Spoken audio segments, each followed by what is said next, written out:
to the Seahawks360 podcast, a sports ethos production, where we look at the Seahawks from every angle, every week. I'm your host, Candace Higgins, and as always, it's a pleasure and it's a privilege to talk Hawks with you guys. So, as you by well know, the Seattle Seahawks lost their Week 3 matchup against the Atlanta Falcons. And it was a close battle. It really was an entertaining battle throughout. It was a lot of back and forth. This team really matched up well with the Seattle Seahawks. And in the end, Geno did have an opportunity to win the game. He had an opportunity to have a game-winning drive. And because of a holding penalty by Damian Lewis, which was a legitimate hold, by the way, the drive pretty much got killed. And Geno ended up trying to force something to make it happen in the end. And he ended up throwing an interception. And, of course, the Falcons were able to basically do victory formation. It's a very winnable game. It really was. And it is disappointing, honestly, that they couldn't pull this out because there were a lot of positive things to take away from this game. There really were. And we'll go into that. We'll break all of that down. But before I go into my thoughts on the game and my takeaways of the game, I've seen this narrative that comes against Geno, the offense. And just I just want to establish this from the beginning. If your takeaway is that the problem was Geno or anything related to the offense, really, you're wrong. You're mistaken. The issue is not the offense. Not in this game. Geno threw 325 yards. Geno played a game. He had 2 touchdowns this time. People complaining about him not getting points up. And sure, is he good in the second half? No. He's only gotten 3 points in the second half. I understand that. And that's not good. But understand something. Geno is being paid $3 million. And the expectation and the standard can't be that he's going to make your talent better or elevate this roster. That's not what Geno's here to do. Geno's not here to make game-winning drives and make magic happen in the end. He's not Russell Wilson. And so that's just so important to understand. Geno is being paid $3 million. So it's important not to attach $30 million expectations to a quarterback that's being paid $3 million. He's already exceeding a lot of people's expectation. Now I can toot my own horn here real quick and say I thought Geno could do around this type of performance. But for many, he's exceeding their expectations already. That has to be enough. I'm not saying he's not above criticism by any means, but I'm saying you're getting the value in the $3 million. Unbelievable value in the $3 million. There are much more expensive backup quarterbacks. Gardner Minshew is more expensive. And Geno's really putting the value out there. So that's important. And I also want to point out that not every quarterback is going to be clutch. You can be an elite quarterback and not be clutch. And I know in Seattle, that's the standard. You're elite if you can do game-winning drives on a consistent basis, right? Wrong. Just because that's what the Seattle Seahawks fan base is used to, that's not how it works in the NFL. The elite quarterbacks, Justin Herbert, he's not an elite closer or clutch guy. I mean, sometimes he's kind of the opposite, but he's still considered one of the most elite quarterbacks in the league. Lamar Jackson, while he's had game-winning drives and while he's capable of it, there are plenty of times where he doesn't. It's not consistent. That's not his thing. Even Patrick Mahomes, just the other Sunday, that was an opportunity for a game. I mean, and he couldn't. That didn't happen. And sometimes, a lot of times, Mahomes can't, right? So Mahomes is more along the lines of what a Russell Wilson is in terms of being able to regularly do game-winning drives. But there are many others, most in this league, aren't going to consistently do that. Now, you want them to be able to put you in position and give you a chance. But that's no different than what Geno did.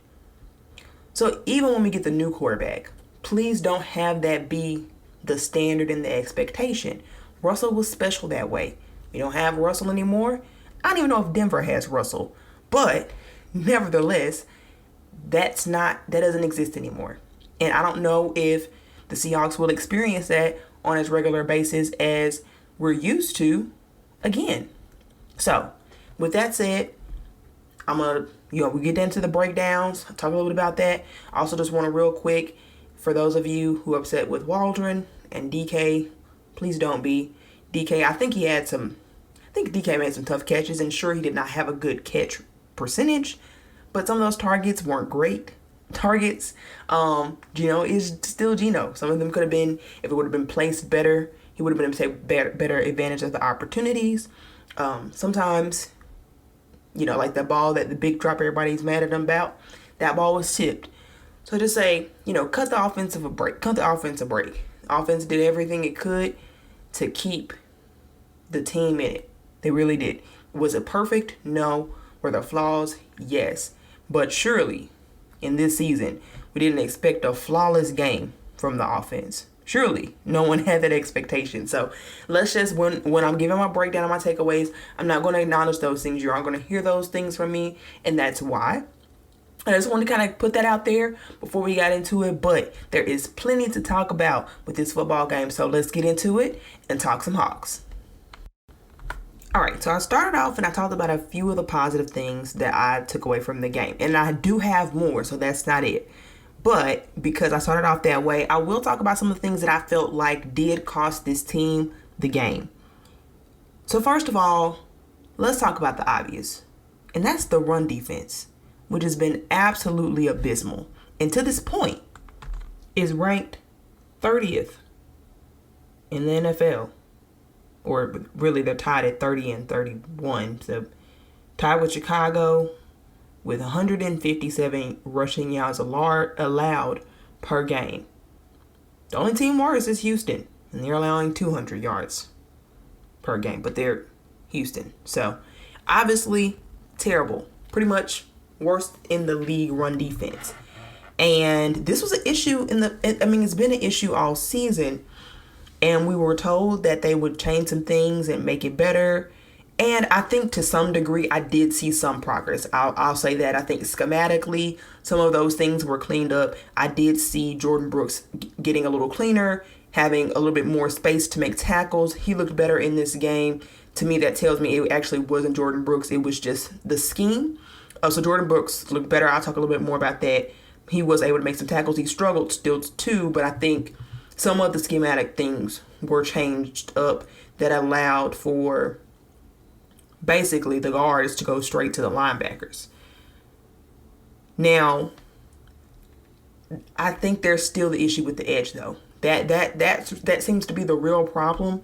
And if you really go back and you watch the film, which I did, going back and watching the film, Darrell Taylor, I've talked about this before, but, he really is the weak link on that defense. Sometimes I don't even see a lot of effort to get off the initial block. I don't see any initial pass rush moves past that first one. Sometimes it just looks like he's engaging in the block and not doing anything actively to get off of it. Sometimes he's just flat pancaked or rolled over, and it's poor. And it needs to be fixed. I think some of the biggest issues with the run defense is personnel.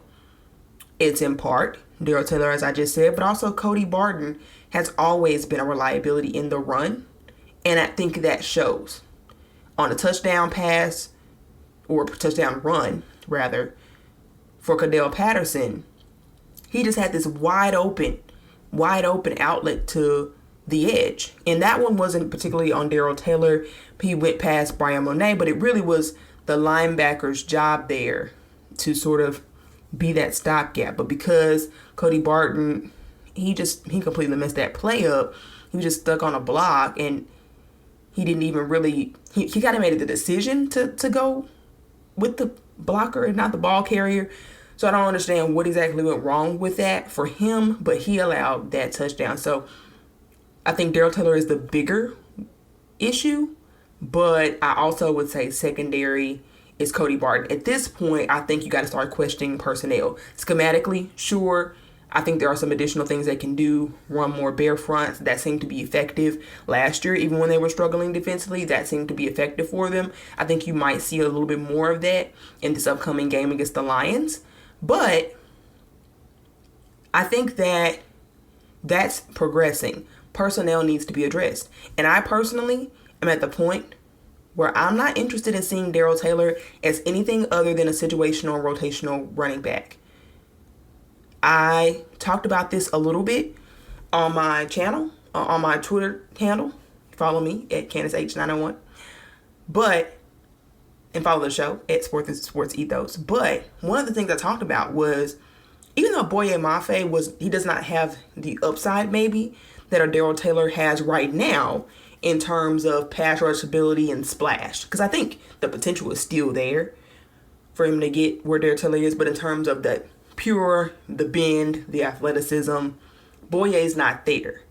But he's a much more rounded player, and he's younger. Well, and he's a rookie. He's less experienced, at least. I'd actually have to go back and double check because I know Mafe was an older prospect. But he doesn't have a lot of years of experience in this, and so he's still got a lot to learn. I would rather see the more well-rounded but less experienced player play it. I'm not saying Taylor has a ton of experience. He doesn't. But he's such a liability in the run that he's almost unplayable. There are plays where he looks completely unplayable. With a floor that low, I just think you can't afford. I mean, if you want to win a single game, you can't afford to keep having him on the field as often as he did. And they did decrease his snaps significantly. He only got 67% of the snaps. But I think they need to just start Boye Mafe and bring Darrell Taylor in as a situational, rotational guy. That even may be his best fit. Like, we might actually see him play better if he's playing in that role versus starting right now. So I did just a little bit of a deep dive. I was just curious to compare sort of what you would lose versus what you would gain if you started Boye Mafe over Darrell Taylor. Now, this is to be admitted, Mafe has had very limited snaps. And I'm only really comparing them just this past game and this past matchup, and it's against the Falcons. So I will give the caveat that Boye would obviously look better against the Falcons because they're sort of a poor team. And so maybe there is not as big of a gap here. Maybe if they play a little bit more elite talent. But when you look at the last game where they played, at least more simple. I think Boye had a bigger sample size than he did the previous game. I want to say he played 30 snaps, something like that, or 30 plus snaps at least. So it was a bigger sample size than he's played in the past games. If you compare the run defense, this is according to PFF, Mafe graded out with a team high run grade of 79. In fact, Mafe is actually, he's ranked 8th when it comes to run defense overall in the NFL, which is right along the lines of the Micah Parsons and the Khalil Mack. So it's pretty incredible. But Darrell Taylor's PFF grade last game was a 35.2. Huge difference, right? Night and day. All right, but we knew that, right? You can look on the film and say that that's obvious. When it comes to coverage, Mafe was graded a 60. Darrell Taylor, a 60.5. So not that big of a drop-off. Really, they're the same. They were the same in terms of coverage snaps and what they gave you. So you wouldn't have lost anything by putting Mafe over Taylor. Now, here's where the argument can be made that Taylor is better than Mafe. Taylor's pass rush PFF grade was a 73, and Mafe's was a 60.3. So obviously Taylor is more splashy, things like that. But here's the thing. They both had a 12.5% pass rush win rate. And so when you look at that, yes, Taylor is the flashier, splashier player. Yes, he had a strip sack in this game. But there were so many other plays that were so much worse that hurt the whole team that I just wonder how long you can continue to hurt the team for his upside. At some point, you lose value on that, especially because we're not seeing a ton of production from him when it comes to the pass rush. If you're going to be that bad in the run game, you have to really be special as a pass rusher. And he looks special on film sometimes, but that's not equaling production. And that's not something that's sustainable, and it's not something this team can afford to do. Like I said, that if they plan on winning any games, now if the goal is to tank, keep putting Darrell Taylor out there if you don't want to win a single game. But it's hard to watch, honestly. Like, it's unwatchable. It's frustrating to watch. And so even the people who want the team to tank, I'm not sure they want to watch that for, 14 more games? I don't think anybody wants that. So my campaign to start Boye Mafe began on Sunday. And I will continue my campaign until proven wrong. At this point, I just say it's worth a shot. Start him against the Lions. See what happens. That's my thought. All right, so enough about the run defense. We talked about that. There were other areas on defense that were a challenge too. Tariq Woolen was not one of them, and we'll come back to that. But Michael Jackson, he had a bad game.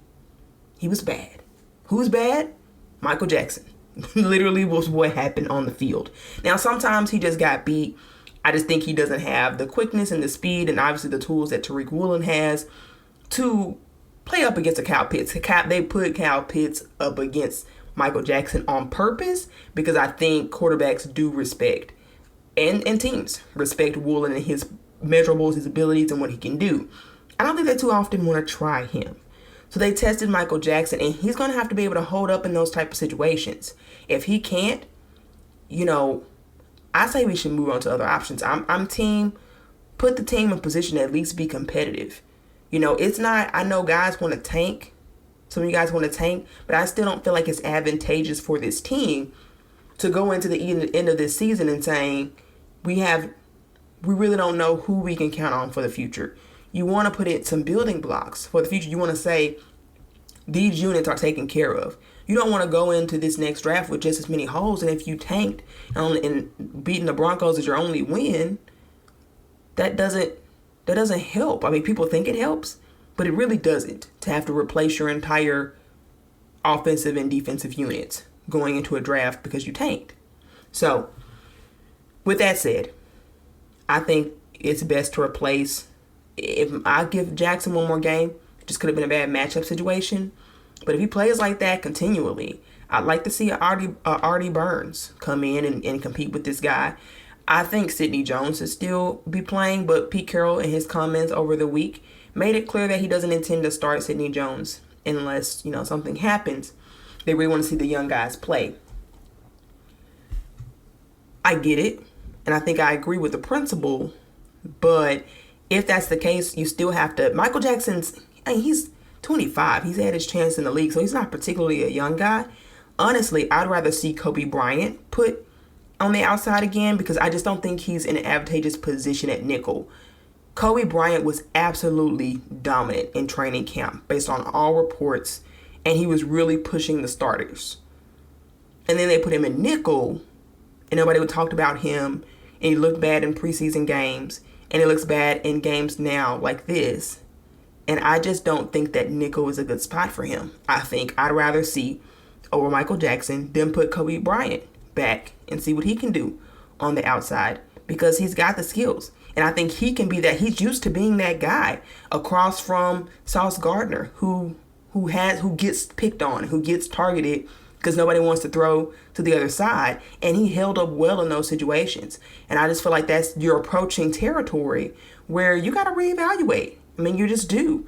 It's important to reevaluate. And so I hope this team will be open to changing the Michael Jackson spot if he continues to struggle. I hope they're not sold at Kobe Bryant being a nickel because they saw how well he played at the outside cornerback spot. So consider putting him back there. This team still struggles and it frustrates me putting personnel out of place. And I'm seeing it happen with Kobe Bryant, and I'm just hoping it's not killing his confidence because he's going to need that if they move him back to the outside. So we'll see on Michael Jackson, but he did not play well against Kyle Pitts. He got beat a few times. Sometimes he was just out of position, that kind of thing. A few bad penalties. So that didn't help. But I really think if they can get the run defense under control, Tariq Woolen being so good, Michael Jackson being solid, I think the overall team defense could help dramatically. But they got to clean up that run defense. I think it can make all the difference. Now, I actually feel like they're closer than a lot of people may feel.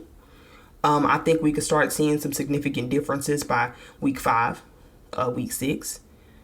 Because like I said, I saw the progress schematically. I saw the linebackers be a little bit cleaner. I saw a lot of plays come down to the breakdown of a specific player, namely Darrell Taylor, rather than just everything looks a mess, right? Boye Mafe really made a difference in that run game. It was significant and it was obvious when he was on the field. And if you playing like that, you can clean that run game up real quick. So we'll see what they do on that. But that was, I think, the number one reason why this team lost the game. And penalties. I mentioned penalties. Tariq had one. Michael Jackson had penalties. It wasn't as bad. It's for 57 yards, if I'm not mistaken. But about 50 yards was what it was. And that was better than 100 yards. But I still think if they can just get even those down to, you can't expect this team to not have penalties. They're super young. But you would want to see, more like 30 yards, something like that they can sustain a little bit better, because the team isn't good enough they have to avoid beating themselves, because the team isn't yet that talented. They've got all the potential in the world, but the talent has not been realized yet on the football field. And so hopefully they can continue to progress in that. But I would say that was a positive thing. Here's another reason why I feel like we lost this game. This team absolutely needs more from its veterans. I feel like the biggest disappointments to this point have been the vets, and excluding Darrell Taylor, because he's still a young player. It's the vets. Yeah, 2 missed tackles from Quandre Diggs. All-pro safety, or he's not all-pro, but Pro Bowl safety, Quandre Diggs. Damian Lewis had a hold, as I mentioned, absolutely killed the final drive. You cannot have that at that moment. And he's been around long enough to know. Is he still relatively young? Yes. But, I mean, those aren't the kind of mistakes you can afford from him. At all. Gabe Jackson has been atrocious. Gabe Jackson has been hard to watch. Going back and watching that film, he just looks like he's getting blown back.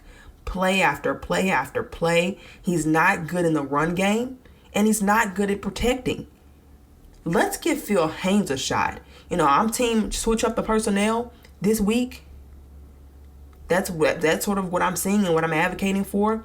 Give Phil Haynes a shot at this point. Gabe Jackson isn't giving you anything. I think the thought was to have a veteran presence on a very young offensive line with two offensive tackles who are rookies.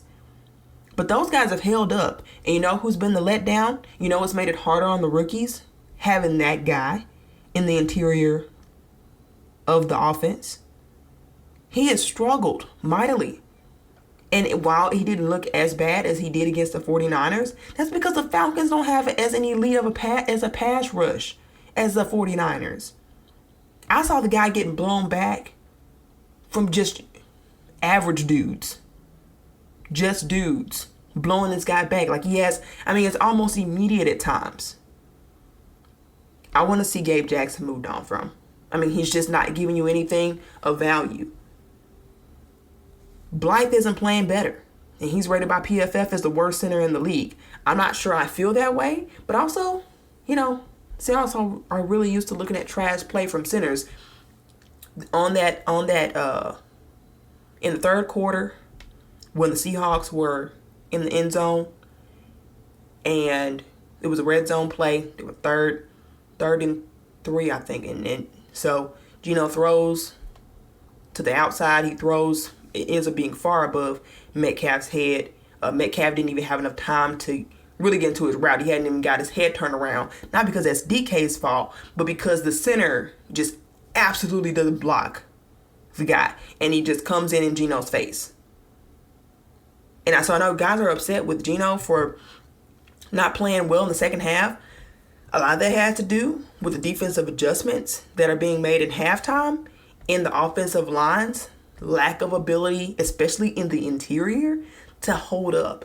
Now, Cross, I think his issue is tending to get worse in the fourth quarter, and so that's part of it. I actually really don't even think it's all on Geno. But the center, like I said, didn't even block the guy. And Gabe's worse in the second half than he is in the first half. And so I think a part of what you're seeing from Geno is reflective of what's happening on the offensive line. That was a good opportunity, and Geno would not have thrown that ball that soon if it wasn't for the pressure. He basically just threw it away because of the pressure. And that's the stuff I'm talking about. Those are the things I'm talking about. That we need more from the veterans. The veterans have to step up. It's really the rookies who are giving us hope. And that's what you want, I guess. But also, veterans are veterans for a reason. They're supposed to be there to help the rookies. I think in more cases than not, they're hurting. They're hurting. So my takeaway from this is that there just needs to be some personnel changes. If it were me, if I was a coach, I'd be starting Phil Haynes, giving him a shot. You can't really do anything about center. I saw that they have worked out Joey Hunt. That didn't excite me. But Austin Blythe, he's ranked as the worst in the league. So I guess you can't get, I guess you can, I feel like it can get worse. But maybe I'm wrong. I don't know. At this point, it's worth a shot. Like, if they hire and brought on Joey Hunt, so be it at this point. So there's that. Like I mentioned, I'd be starting Boye over Darrell Taylor. I'd be starting Kobe Bryant. If you're going to go youth movement, like they talked about, go Kobe Bryant and start him on the outside. Well, I know you can't do that till Justin Coleman comes back, but maybe Artie Burns. I'm curious to see what he looked like instead of a Michael Jackson. And then finally, the last personnel change that I would make to make a difference in this game, and what I think might make a difference moving forward, is incorporate a little bit more Ryan Neal. I think Ryan Neal he's proven that he can be ahead on the depth chart compared to Josh Jones. Josh Jones did not have a good game either. He is supposed to be the backup, and so it's not his fault that Jamal Adams went out. I'm not mad at him. I think he's excellent in depth. I really do.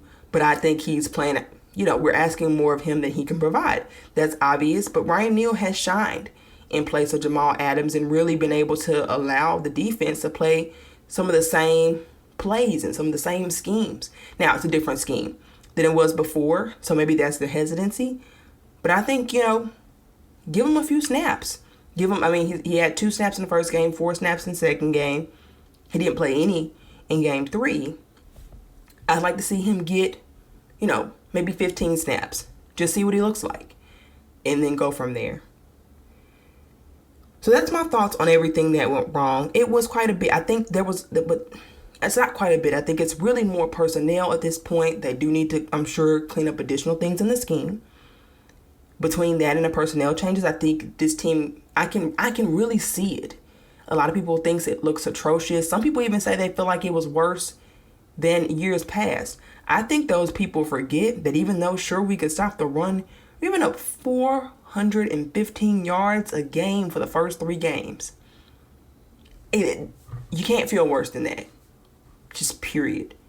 Run defense wasn't going to be as strong anyway as it had been in the past because 3-4, even though, we're not strictly 3-4, but the 3-4 scheme is meant to account for more of the pass. But because our run defense has been so bad, the team's run defense has been so atrocious, there have been a ton of passes to defend because the key to winning is to just run on the team because it's such a liability. So I think the defense would be a stronger unit if they could not be such a liability in the run game. Sure, teams will be able to run a little bit more, but make it to where it's league average.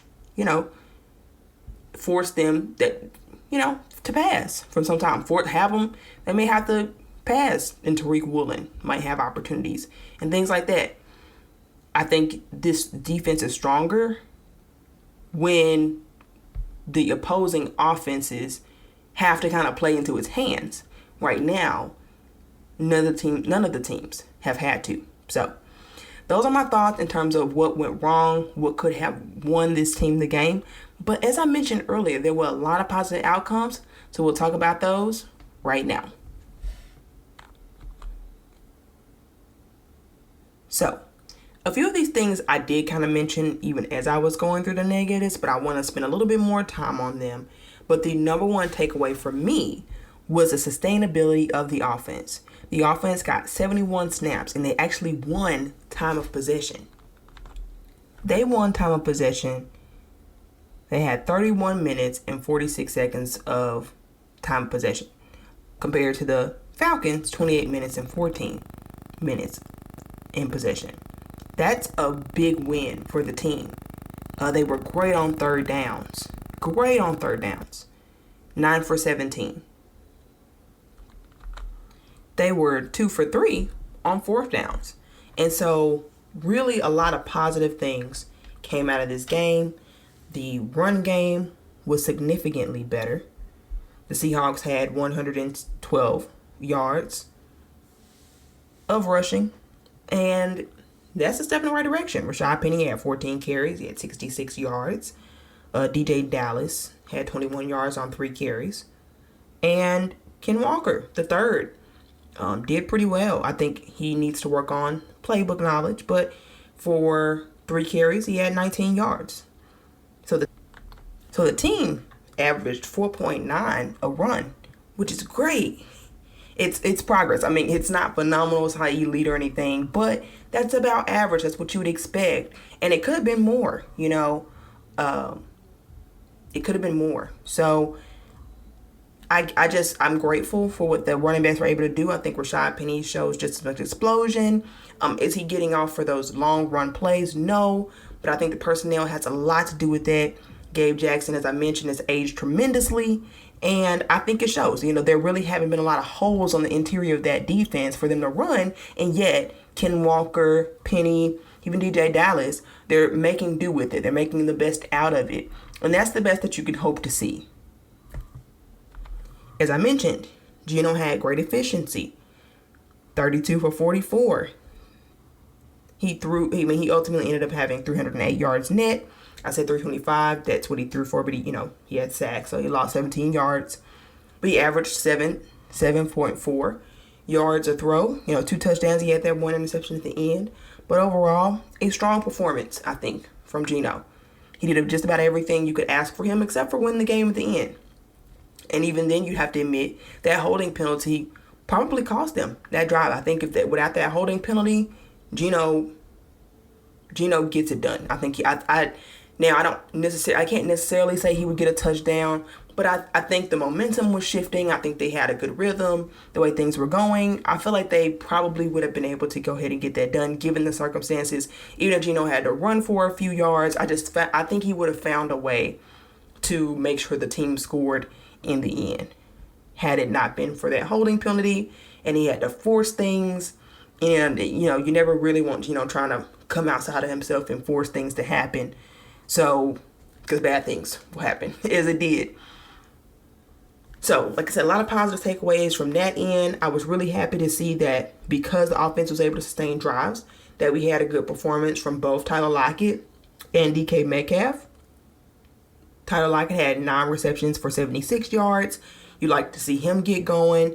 DK had 5 receptions for 64 yards. He averaged 12.8 yards per reception. Great stuff. You love to see the tight ends get involved. Disley had 3 receptions for 34 yards. Even Goodwin had involved in a critical 4th down play, by the way, actually, where he got involved. But he had 2 catches for 31 yards. Fant got involved at 4 receptions for 27 yards. DJ Dallas, even Penny Hart, you saw Ken Walker get involved in the pass game, which was good. So he got 3 carries, 14 yards, which isn't great, and he even did some fly sweeps over D. Eskridge, which is interesting and very curious. They really don't seem to have much belief in D. Eskridge, which is frustrating because we could have Creed Humphrey. Instead, I'd rather see this team with Creed Humphrey, given what everybody's watching with Austin Blythe. But that's water under the bridge. You can't focus on that. But I liked what I saw. You saw not Penny, but Walker get involved in the catch game. You saw all the tight ends have some production and contribute to the team, which has been rare. And so it was just good to see the diversity. I thought Shane Walter could have called a good game. There was some up-tempo. They just put together, I think, pretty strong drives and momentum. So I liked what I saw. I did. You saw some outside runs, those types of things. Everything wasn't in between the tackles because it can't be, not with those interior offensive linemen. And so, yeah, positive things to take away from the game. I really think they put a lot on the table. They won the turnover battle because, speaking of positive things, Tariq Woolen got his first interception, and it was great to see. Yes, was it right at halftime? In terms of game momentum, was it a little meaningless? Yes. But when you're talking about what he projects and just how he got that and the speed with which he was able to kind of get up the field before somebody finally tackled him, that's stuff that's exciting to see. It's his third start, guys, and he's already got a pick. That's extremely promising. I don't care if it was at halftime or whatever, if it was kind of a throwaway play. You just love to see that because he's been close. I mean, I've seen him be on the play a lot and have him have opportunities. I think he really can be the guy. Right now, his passer rating allowed is like 40.3, if I'm not mistaken. And so, that's top tier of all the cornerbacks who have started in all of the games. So you love to see everything that Tariq Woolen is bringing to the table. I actually talked a lot about this possibility. I had another episode from June where I talked about how Tariq Woolen could be a future All-Pro. And it's looking, he's got a lot to clean up, a lot to fix. But, if he continues on this trajectory and cleans up some of those penalties, those mistakes, gets more comfortable, get better at his recognition, I mean, I think he's got the possibility of being the best corner in the league for a long time. So, great things that we're seeing from him, looking really promising. As I mentioned, I also think that Jordan Brooks is looking better. He had a pretty high coverage grade. Actually, he ended up leading the team in coverage. Well, he had the second highest coverage grade on the team. And it wasn't super high, I'll get it, but it was decent. And knowing that Jordan Brooks has struggled in coverage like always, it was good to see him have a 67.3 because it's looked so bad and because everybody else has been so bad. But both he and Tariq Woolen led the team in terms of coverage. Tariq Woolen had a 69.1 grade. Like I said, Jordan Brooks had a 67.3 grade. Jordan Brooks also had 9 tackles this game. He led the team in tackles. And I saw some impactful tackles too. Like sometimes, there were tackles down the field, but I'm not sure that he was the one that screwed up on some of those. I really don't. I also think that there were some tackles that were impactful, for, stop a 2-yard run or what have you. I saw a little bit more of that. And like I said, that's what let me know that schematically they've changed some things up because Jordan Brooks, at least, was a little bit more free to make plays. He was a little bit more free to do his job. So he's looking better. I think he's getting comfortable with the scheme because it is an adjustment for him too. He's been in a 4-3. Now it's 3-4. They're asking different things of him. He's also the defensive play caller. And so there's an adjustment there. I think my hope is that we can get back to seeing him play at an elite level or potentially elite level. I think he can get there. And we're seeing progress. We'll see how it looks against the Lions, but I was encouraged, especially by him looking pretty good in coverage. You just love to see that from him in particular. So that was good. And then, like I mentioned, penalties. I talked about penalties going down. I was mistaken, actually. I thought that they had 57 penalties. Turns out they actually only had 47 yards worth of penalties.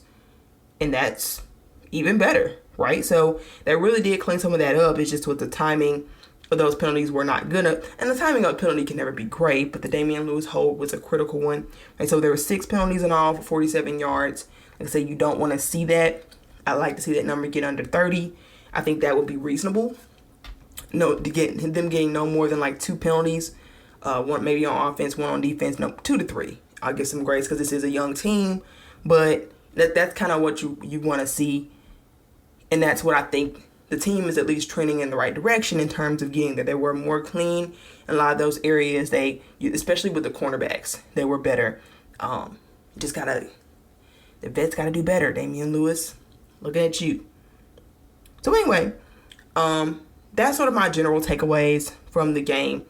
A lot of progression, a lot of significations that they could have won this game, but it came down to the wire.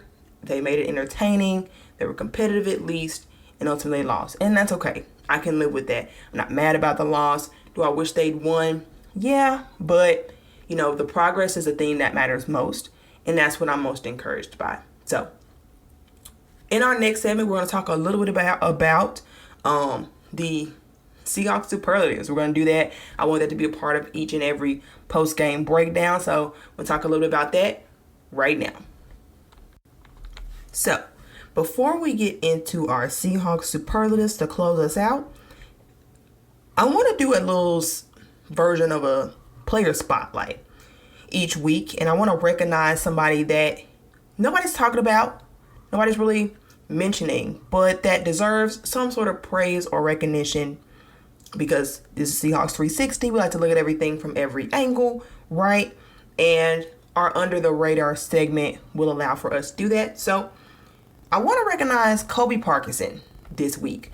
Colby has had an interesting journey through this time with the team, but I think this year we're really starting to see him shine. We're starting to see him contribute. Right now, he's got a touchdown. He has caught 100% of his passes. Now, there's only 4 targets, but he's caught all 4. And that's huge for a tight end. So far, so good with that regard. He's gained a lot when it comes to his blocking even. So he ranks right now, PFF ranks him as a run blocker right now. He's at 59.5 is where PFF ranks him. But that was better than his rookie year. So he's improving in that regard. And I think he'll get better. I think you could see him even at around, maybe even get up to 65. It'd be great if we could see him get close to 70, but he's trending in the right direction. And his pass blocking, he's actually been one of the better pass blockers on the team. PFF gives him a 76.3. And so that's impressive. Overall, PFF grades him offensively as a 70.5. And there aren't a lot of guys who are, getting above average grades right now on this team from PFF, and he stands out as one who's consistently being there, contributing to his offense on a regular basis, even if it's not, splashy or anything like that. He's progressively getting better, and he's a positive on this team. And you want to see a young player, a draft prospect himself. People forget that, this is his 3rd year, and he didn't really get to play a lot before now. So he's really shining, taking advantage of his opportunities. He's got a 73.2 just in his pass, receiving right now, just because he's doing well. And so there's not a ton of talk about with him, but he's really coming on. For a while there, he looked like he'd just kind of be a nobody. But I think with the positions he's being put in, with Shane Waldron being able to take this offense a little bit more in the direction that he wants, and Geno Smith being more apt to get the tight ends involved, you're really seeing what the Seahawks saw in him.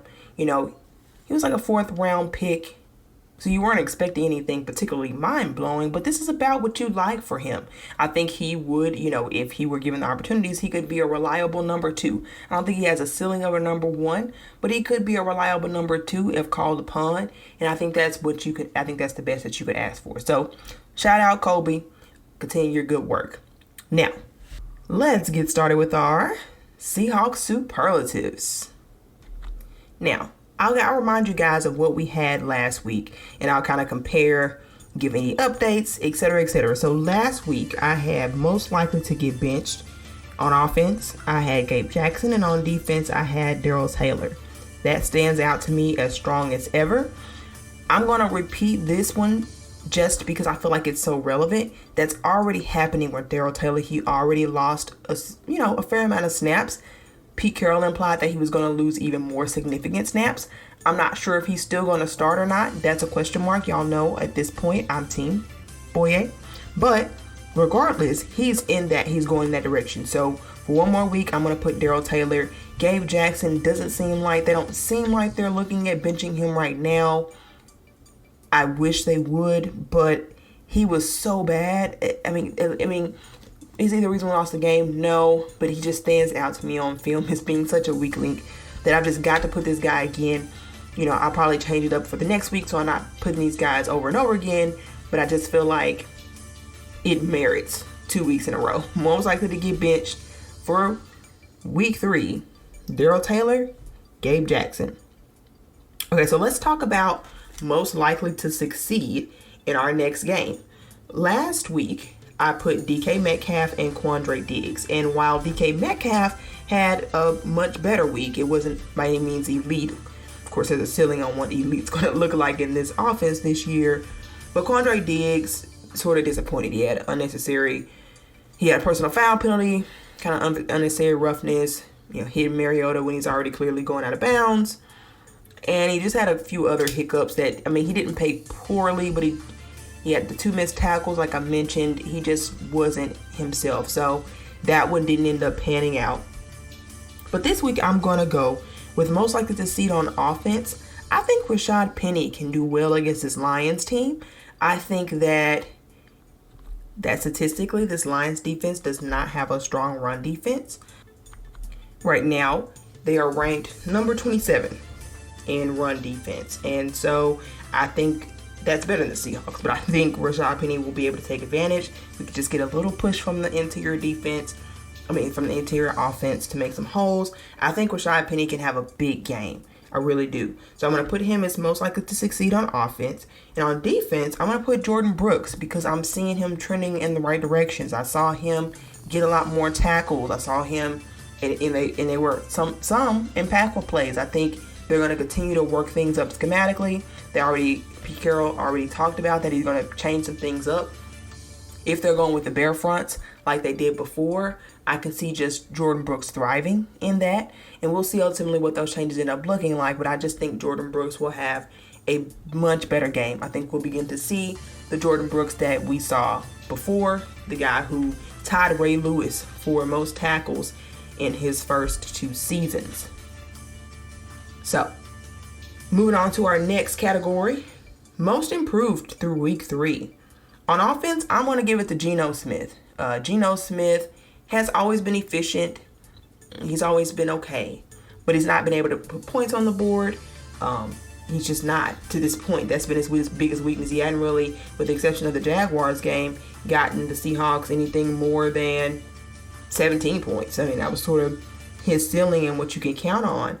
And him being able to throw for over 300 yards while maintaining that efficiency, while having a couple of touchdowns. And really, like I said, he put the team in position to get more. So they were at least going across the field, because that was an issue before as well. Like, he wasn't even able to get the team across the field. And I wasn't necessarily blaming Geno. I had a feeling that it was a scheme, and that was proven. But just from the past 6 quarters of pretty much poor offense, he was able to get this team, 23 points and put this team in a position to win. He still, could be better in a few areas, but, I think he is the most improved offensive player to this point. So, shout out Geno. On defense, most improved player is Tariq Woolen. As I mentioned, he only had really the 1 penalty. He did tremendously better than he did in that first game. You could just see him growing each game. You could see him learning. He had his first interception. He's just progressing so well for a guy that nobody really thought we would see anything from in his initial year. So he would by far be most improved on defense. And best all-around performance is a little interesting. Last week, I had Tyler Lockett on offense, and I had Uchenna Nwosu on defense. I could put Tyler Lockett again, as he did lead the team in yards, but I'm going to go with Will Dissly. Will Dissly has 2 touchdowns already, and it's just week 3. He's pretty much had 2 touchdowns or less every season except for 2019 when he had 4 touchdowns. So he's doing great offensively. He's really contributing. He has about 77 yards right now, 8 catches, 8 targets, 8 receptions, which means he's catching 100% of his passes as well. So he's been reliable in that regard, which is great to see because he had a couple preseason performances that made me question whether he was going to be able to be reliable in that regard. And we all know the blocking that he's providing. So really, I just think, is he splashy? No, but he really is solid in every aspect that the team has asked him to be. Similar to Kobe Parkinson, but he's doing it on an even bigger level because he's getting more snaps. Like I said, he's a better blocker. I think he's even flashed more than Noah Fant has at this time, and everybody, I'm sure, thought it would be the opposite. I'm not saying that he's worth his contract that we're paying him, but I am saying that he's providing significant and meaningful contribution to this team, and that honestly the offense would look very different if he were not out there on the field, because he is a difference maker even if he is sort of in the background. So shout out to Will Dissly for being the best all around. And on defense, I have got to go with Big Al Woods. Team captain. It just continues to age like fine wine. This man is 35 years old and is, dang near dominating. He's not getting a ton of snaps. They're trying to make sure they keep him fresh, but he is an absolute difference maker. He's provided some elements of the pass rush. He's got a pass deflected, actually. He's got pressure. He's providing pressure, and he's stopping the run. He's the one when runs are stopped. It's kind of been him that's been a part of that. He is absolutely doing his job. You turn on the film and you watch Al Woods, you are going to notice Big Al in the middle. Even if you're watching the broadcast, or the national broadcast, they shouted out him a few times because he's just that impactful. So shout out to defensive lineman Al Woods, really being a leader, really being a captain, leading by example. At even 35 years old, he continues to impress me. And if there are not many things going right on this defense, you can count on Woods to absolutely do the right thing when you need it. So that's all we got for the day. Guys, we'll have a preview for the upcoming Lions game coming up here in a couple of days. In the meantime, be sure to follow me on Twitter at CandaceH901. That's CandaceH901. And be sure to follow the show, Ethos Seahawks. If you're listening on YouTube, give a comment, give your feedback. What you think of the game? What can we do better? Would you make any personnel changes? We'd love to hear your thoughts. Give us a 5-star review if you're listening on iTunes. In the meantime, that's it. I'm out. And as always, go Hawks.